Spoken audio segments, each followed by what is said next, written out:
మంత్రి గారు చెప్పిందంతా నేను సంపూర్ణంగా ఏకీభవిస్తున్నాను సార్. చట్టాలు మనం సరిగ్గా చేస్తే లొసుగులు లేకుండా చేస్తే ఏ న్యాయ వ్యవస్థ కూడా అడ్డు రాదు సార్. మేము చెప్పేది అదే, మొదటి నుంచి చెప్తుంది అదే. చట్టం సరిగ్గా చేయండి, శాస్త్రీయంగా చేయండి. మా కమలాకరణ చెప్పింది కూడా అదే. శాస్త్రీయంగా చేయండి, అధ్యయనం చేయండి, ప్రాసెస్ ఫాలో కండి. అప్పుడు ఏ జ్యుడిషియల్ రివ్యూలో కూడా మనకేం ఇబ్బంది రాదు, ఆటోమేటిక్గా మేము అనుకున్న లక్ష్యం నెరవేరుతుంది. రెండోది సార్, నేను దయచేసి మంత్రి గారిని కోరుతా ఉన్నాను.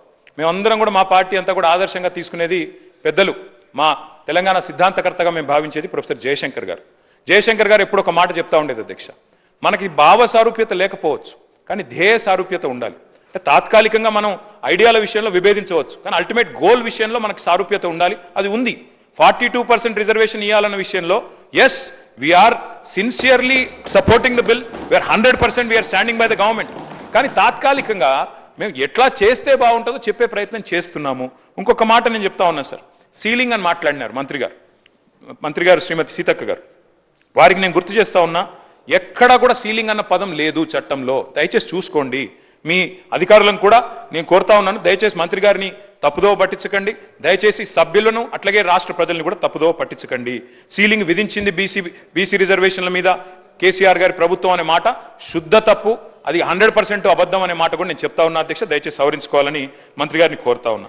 వాస్తవంగా జరిగింది ఏంటి అధ్యక్ష, అన్నాడు బీసీ రిజర్వేషన్ల విషయంలో కేసీఆర్ గారి ప్రభుత్వం ఏం చేసింది అధ్యక్ష, ఆ రోజు మేము మరి 2000 నేను సరిగ్గా ఇది చెప్తాను సార్, ఆర్టికల్ 243 D6 T6 ప్రకారం బీసీ రిజర్వేషన్లు రాష్ట్రాలే ఇచ్చుకోవచ్చు అని చెప్పి మాకు ఆదేశాలు మేము వచ్చినాయి అధ్యక్ష. వచ్చిన తర్వాత 2018లో కేసీఆర్ గారి ప్రభుత్వం ఆనాడు ఉంటే, టీఆర్ఎస్ ప్రభుత్వం ఉంటే దాన్ని అనుసరించే మనం కొత్త పంచాయతీరాజ్ చట్టం తెచ్చాము. స్థానిక సంస్థల్లో మొదలు 34% రిజర్వేషన్ కూడా కల్పించుకున్నాం. జీవో నంబర్ 396 ఆ రోజు ప్రభుత్వం, ఇప్పుడు మీ దగ్గర ప్రభుత్వంలో ఇవన్నీ కూడా ఉంటాయి చూసుకోండి, 396 ఇచ్చారు అధ్యక్ష కేసీఆర్ గారి ప్రభుత్వం, 34% రిజర్వేషన్ కల్పిస్తూ. అయితే వెంటనే ఇక్కడ నేను ఈ విషయం వాస్తవంగా చెప్పొద్దు అనుకున్నాను అధ్యక్ష, కానీ చెప్పక తప్పట్లేదు. ముఖ్యమంత్రి గారు మరి సభ్యులను రాష్ట్రాన్ని తప్పుదోవ పట్టించినప్పుడు చెప్పక తప్పదు. వెంటనే ఆ రోజు తెలంగాణ ప్రభుత్వం కేసీఆర్ గారి నాయకత్వంలో జీవో నంబర్ 396 ఇచ్చి ఆ రోజు బలహీన వర్గాల బిడ్డలకు మనం న్యాయం చేసే ప్రయత్నం చేస్తే స్థానిక సంస్థల్లో ఒక గోపాల్ రెడ్డి అనే ఒక వ్యక్తి, మహబూబ్ నగర్ జిల్లాకు సంబంధించిన వ్యక్తి అధ్యక్ష, హైకోర్టుకు పోయారు, దీన్ని అడ్డుకున్నారు అధ్యక్ష. ఎవరు అధ్యక్ష ఈ గోపాల్ రెడ్డి గారు? ముఖ్యమంత్రి గారికి సన్నిహిత బంధువు, అదేవిధంగా కాంగ్రెస్ పార్టీ నాయకుడు.